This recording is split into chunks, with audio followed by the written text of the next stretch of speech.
এটাও কোনো ভালো কথা না যে আমরা আজকে ক্ষমতায় আমাদের 15 তলা থেকে ফেলে দেয়, আমরা প্রতিহত করি না, এটা তো ভালো কথা না। আজকে আমি যেখানে থাকি ওখানে আমাদের মিডিয়াগুলি, ওইখানে 2বার 3বার হামলা হয়েছে। আমাদের মাননীয় সালমান ভাই উনি বলেছে আপনি যে কোনোভাবে মিডিয়াটা রক্ষা করেন। পুলিশ পাঠিয়েছে, সরকারের পক্ষ থেকে যা যা করণীয় সবই করেছে। আমি মনে করি 2000 আগেও বিএনপি জামাত অনেক কিছু করেছে, জানি না কতদূর বিচার হয়েছে। তাদের যদি আজকে বিচার হতো তাহলে আজকে সাহস পেত না। যে আমার মনে হয় সেগুলি বিচারের আওতা আনেন। আজকে যারা করেছে আমি নিশ্চিত যেখানে যেই পুলিশের SP, DIG, IG, intelligence, NSI, DGDFI সবাই জানে কারা কারা এর সাথে জড়িত। এবং আপনি মাননীয় প্রধানমন্ত্রী আজকে যারা এখানে বসে আছে, আজকে সরকারি সেক্টরের চেয়ে অনেক বেশি এমপ্লয়মেন্ট জেনারেশন করছে আমাদের এই বেসরকারি সেক্টর। আপনি বেসরকারি সেক্টরের যে অবদান কেউ অস্বীকার করতে পারবে না। আমরা কষ্ট আছি, সবাই জানে। আমি বাংলাদেশ ব্যাংকে আমি নিজে যাই, এনবিআরে যাই, দাঁড়ে দাঁড়ে ঘুরি, তবু আমাদের বাঁচান। ব্যবসায়ীরা 80 টাকার ডলার এখন 120 টাকা দিতে হচ্ছে। এখানে সবাই রক্তক্ষরণ হচ্ছে, কিন্তু আমরা সবাই ধৈর্যশীল। আমরা জানি আমাদের সামনে উন্নয়ন আর উন্নয়ন। আমাদের যে ক্ষতি করেছে হয়তো আমাদের 5, 7, 10 দিন, আমি মাঝে মাঝে বলি কারফিউ আরও আগে দেওয়া উচিত ছিল, আর কারফিউটা যদি আগে দেওয়া হতো আরও ভালো হতো। কিন্তু আমি জানি মাননীয় প্রধানমন্ত্রী কোনোদিন চাইতে পারেন না যে এত এক্সট্রিমে আমি চলে যাই, তবু এবার বাধ্য হয়েছি।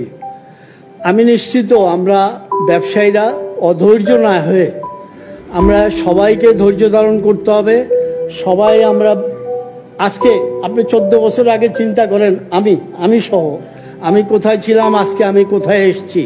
আপনারা এখানে সবাই বড় ব্যবসায়ী, আপনারা সবাই চিন্তা করেন 14 বছর আগে আপনারা কোথায় ছিলেন, আজকে আমরা কোথায় এসেছি। আমাদের 15 দিন, 7 দিন, 1 মাস ব্যবসা বন্ধ থাকলে ইনশাল্লাহ কিচ্ছু হবে না। কিন্তু আমাদের এই সন্ত্রাসী, এই জঙ্গি বাহিনীকে ধ্বংস করতে হবে।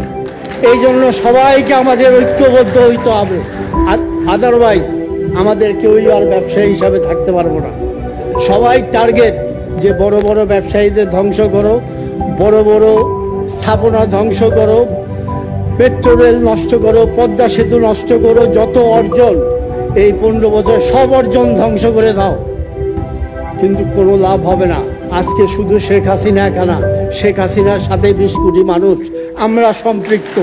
আমাদের 40 কোটি হাত আছে, যা কিছু ক্ষয়ক্ষতি করুক এই 40 কোটি হাত নিয়ে আমরা এগিয়ে যাব। উনি আমাদের নেতৃত্ব দেবেন ইনশাল্লাহ। কোনো শক্তি আমাদের কোনো ক্ষতি করতে পারবে না। আমি শুধু বয়োজ্যেষ্ঠ হিসাবে, ব্যবসায়ীদের মধ্যে বয়োজ্যেষ্ঠ হিসাবে শুধু বলি, আমরা কেউ যেন ধৈর্য না হারাই। আমি বিশ্বাস করি ইন্টারনেটের জন্য আপনাদের প্রবলেম হচ্ছে, আমারও হচ্ছে। আমিও মোটামুটিভাবে 14 বছর আগের তুলনায় 14 গুণ উপরে চলে আসছি। হ্যাঁ, সুতরাং সবাই অসুবিধা, এটা সবাই খুব সহজভাবে নেন। এটা যদি আমরা কঠিনভাবে নেই, তা আমাদের যারা শত্রু তারা মনে করবে যে না, আমরা যা করেছি এই দেশটাকে তো স্টপ করে দিয়েছি, আমাদের কোনো হাত স্টপ করতে পারবে না ইনশাআল্লাহ। আমরা আমাদের নেতৃত্বের প্রতি আমাদের আস্থা আছে, বিশ্বাস আছে। ইনশাআল্লাহ মৃত্যুর আগের দিন পর্যন্ত আমরা তার প্রতি আমাদের এই আস্থা বিশ্বাস, এবং মৃত্যুর পরেও তার প্রতি আমাদের আস্থা বিশ্বাস ইনশাআল্লাহ থাকবে। আমি আবারও বলি, ব্যবসায়ীরা, আমি নিজেও অধৈর্য হয়ে গেছি, কিন্তু we have to be calm, quiet. আমাদের ধৈর্য ধারণ করতে হবে। এখানে আমার সামনে যারা আছেন আমি নিশ্চিত আপনারা কন্ট্রোল করেন, আপনাদের লেবার কন্ট্রোল করেন, সব কন্ট্রোল করেন। এবং আমি নিশ্চিত দুনিয়ার কোনো শক্তি বাংলাদেশের থেকে এক্সপোর্ট বন্ধ করতে পারবে না। আমরা যত সস্তায় এখান থেকে এক্সপোর্ট করি, দুনিয়ার কোনো দেশ এত সস্তায় এক্সপোর্ট করে না। সুতরাং আমাদের ভয়ের কোনো কারণ নাই।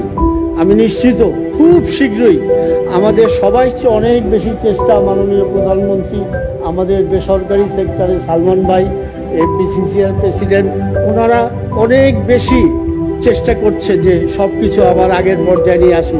কিন্তু আমার শুধু একটাই অনুরোধ থাকবে, সবাইকে বিচারে আগুন সন্ত্রাসীদের বিচারে আওতা আনুন, না হলে প্রতিদিন এইসব হবে, মনে করবে এ দেশে তো কোনো বিচার হবে না। সবাইকে বিচারে আওতা আনেন, তাহলে ইনশাল্লাহ আমাদের এই যে ব্যবসায়ী শক্তি, এই শক্তিটা অনেক বড় শক্তি, এই শক্তি আজীবন আপনার সাথে থাকবে ইনশাল্লাহ।